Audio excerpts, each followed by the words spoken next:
Good day. My name is Andre Schutten, and I am the legal counsel for the Association for Reformed Political Action Canada. Today I come to you from in front of the Supreme Court of Canada, the highest court in our land. Tomorrow is a groundbreaking case that will be heard here. Tomorrow, 7 Supreme Court justices will hear the case of the Saskatchewan Human Rights Commission versus William Whatcott. This case has very much at stake for Christians in Canada, and you need to be aware of it. So what is at stake for Christians in Canada? What is at stake tomorrow when the Supreme Court hears this case? What is at stake is the ability for Christians in Canada to be able to share their views openly on issues of public morality and public policy.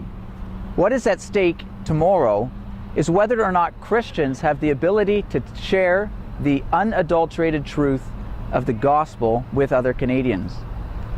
You see, with this case, Mr. Whatcott was distributing flyers about homosexuality, and he was doing it from his own Christian perspective.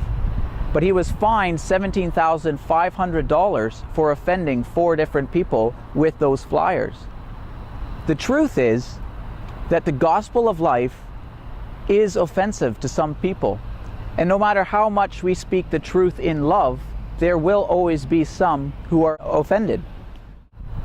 So the question that the Supreme Court justices will be considering tomorrow is whether or not those sections of the human rights codes unjustly violate a Canadian's right to freedom of expression and freedom of religion. Whether or not those limitations on so-called hate speech, whether or not those unjustly infringe our ability to share the truth with other Canadians, to share our perspective with other Canadians and with our governments. There's a lot at stake. If this case goes the wrong way, Christians will find more and more that their rights to speak about the truth will be limited.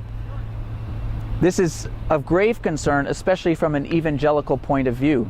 We need to be able to share the gospel, not just believe it for ourselves. And so our calling as prophet, priest, and king is at risk here. So please, friends, keep this case in your prayers. There's a lot at stake for Christians. Pray for these Supreme Court justices that they might keep their minds open to the arguments made by the Christian groups making arguments here tomorrow.